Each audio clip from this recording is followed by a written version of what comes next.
Hello, Dan Joss. How are you today? I'm doing well. How are you this morning? I'm very well, thank you. So, each day we wake up, we hope, with the opportunities that are before us each day.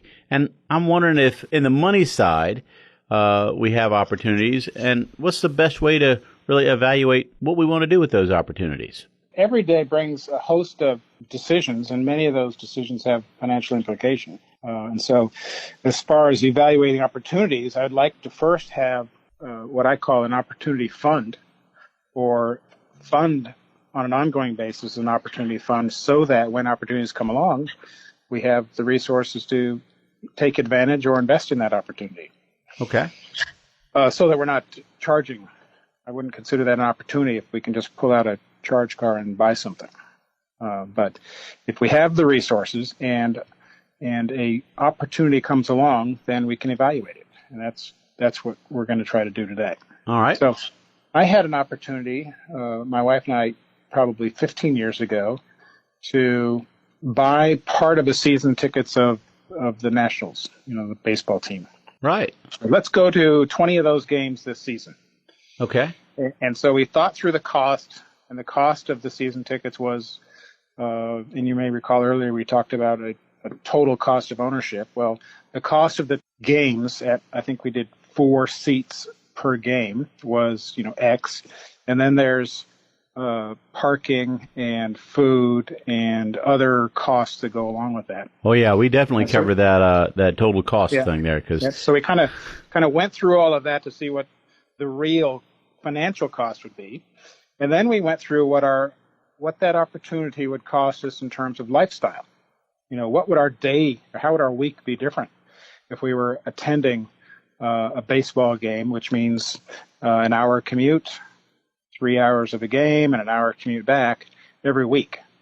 And we had 5 in our family and 4 tickets, so we could have gone 2 parents and picked 2 kids, or 1 parent and all the kids, or 1 parent with some friends, or 2 parents and another couple. I mean, we could have taken up advantage of this opportunity in a number of ways to increase what we were considering was our relationships. And then we essentially, in the end, decided against taking that opportunity. And then that was a good reminder that not every opportunity has to be taken advantage of. That is so true. More opportunities will come.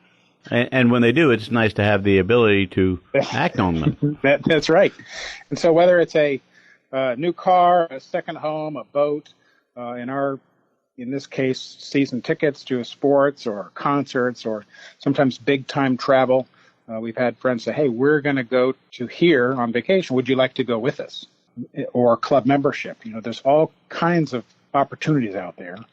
And for much of those, we have the resources to do those. But looking at the costs, the additional requirements of ownership, sometimes ownership means ongoing taxes or service fees or other kinds of expenses.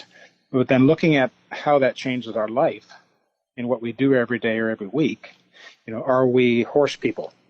I can tell you I'm not a horse person. So having a horse somewhere is not an opportunity for me that I would take advantage of. In fact, we're not dog people anymore, because there's cost of ownership of those kind of things. But how does it affect our life? How does it affect our relationships? And how does it affect our pocketbook? Are factors to think about when considering an opportunity. Okay. That makes a lot of sense, because there are the opportunity cost. And, I first think I heard about opportunity cost when I was looking at going off to college, and there was a discussion about, okay, well, if you're in college for these 4 or sometimes more years, then you're not earning money during those years, not as you would during a full-time job typically. And so there's that opportunity cost. Yeah. So that's all very good stuff. And then I guess a continuation of that is in looking at those factors about the decision. It's what assumptions are you making about the future? Are you, if the opportunity requires some financing, are you assuming you'll be working and making a good wage to be able to handle that finance cost? Or are because if you make a big decision that could last 10 or 15 years, people age. The kids are no longer kids. And Parents may be much older, not able to think of doing the things you were hoping would happen in your mind, like let's all go to the beach every summer. Or there's career changes and there's requirements to move across the country or to a new place. That could cause you to end the opportunity, and there may be costs with that. If you sell a second home, that could be thousands of dollars. And so not just saying this works for me now and the opportunity's here, let's take it, but what happens 10 or 20 or 30 years from now. Yeah. And so nothing has to be forever. If you've made a decision that didn't turn out well and you've committed yourself, then change your mind, pay the costs, and learn the lesson and move on. Just because an opportunity is available doesn't mean it needs to be taken. Other opportunities will come along. And in the meantime, cash and other investments are a great place to put your opportunity fund while you're waiting for opportunities to come along. Well, good. Very, very good advice, Dan Joss. If somebody would like to call you and talk to you about getting some more great advice, what's the best number for them to call? They can call me here, 757-903-2127. Look at our website and our bios at jossbrown.com. All right. Well, thank you so much for being here on Money Talks, Dan. Thank you, Greg.